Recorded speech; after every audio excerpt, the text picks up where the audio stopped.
Well, hello, ladies and gentlemen. It's Capital here with a market update on the US dollar versus the Canadian dollar, otherwise known as the loonie. So I've been following this for a while. Last week I missed a nice trade setup around 1.35400. However, it looks like the market is about to give us another opportunity. So Mondays are not my trading days, by the way. However, I do look at the charts to see if there are any opportunities coming up in the markets.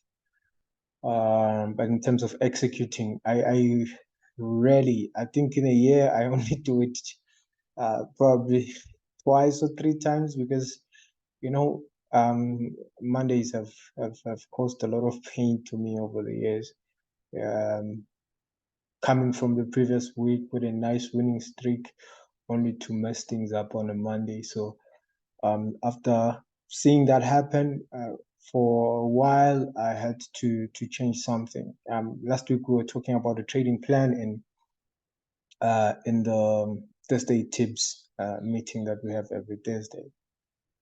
That's the importance of a trading plan, and it doesn't mean that if you create a trading plan today, it's just the plan that you're going to roll with forever. It keeps on changing because it changes based on market conditions. It also changes based on what we call market biofeedback, the information that the market is teaching you. So you might be learning certain things like the best times to trade or the best times to stay away of the market, So yeah, we're going to look at the loonie or USDCAD, which is strongly influenced by crude oil, by the way, and the dollar. So last week we had some more hawkish news coming from Jerome Powell about interest rates, even though they weren't changed. But looking at the way or the figures of inflation, we need interest rates to be taken up a bit to accommodate that probably towards the end of the year. We'll see. So yeah, let's break down this pair. USD CAD. Let us start on a daily time frame. Right now we are on a 4-hour frame. Top down analysis.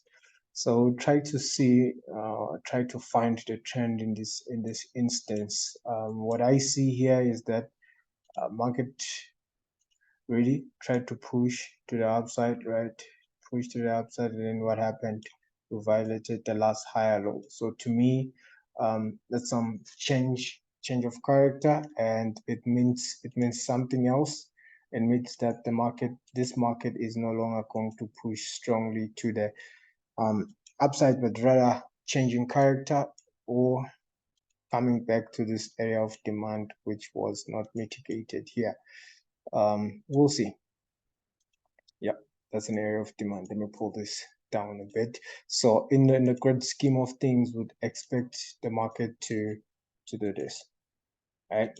So let us step down to a lower time frame, because from now we can see that we have a bearish order flow, so to speak, here, because the last mitigated area of supply was this one. So that means we should expect to see these lows being taken out. So this is a weak low, or where liquidity is resting. Remember, we're pursuing liquidity. For orders to be filled, we need liquidity. So here, probably banks, for them to sell, they were engineering buying liquidity, so that we can go further to 1.32500. That's the unmitigated area of demand. So yeah, there it is. If I can refine this the right way, this is what you're going to find. And why is this order block a valid one? Because it broke structure on the left hand side. So we're breaking lows. There we go. So we had a break of structure and this liquidity point here. So these are all liquidity points. I'm just going to mark this one right here. Okay.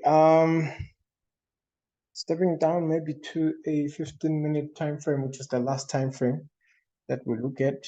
So it's 4-hour daily and 15 minutes, and we pull our fib from that swing high to the swing low. We'll find that we have actually two areas of potential supply. We've got this one and that one over there.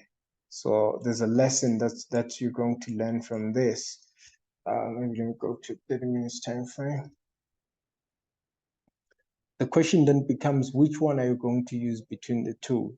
So normally you'd eliminate this one because we'll be looking for the highest price possible, which is the premium price. So we'll be looking to push quite a bit higher. So you can just mark it like this. It still falls within our high premium prices, right?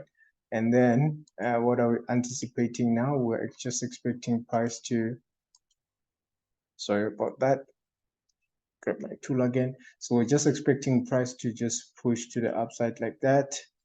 And then, so all the way down. Already I have my own sell limit resting somewhere around here. After we fill in some imbalance, my targets are this area of liquidity here. Risk reward ratio, 1:5, 5.8 actually, which is more than enough for me. So this is the setup that I'll be paying much attention to going into today's US session. If it triggers my trade, I'll be in. That's okay.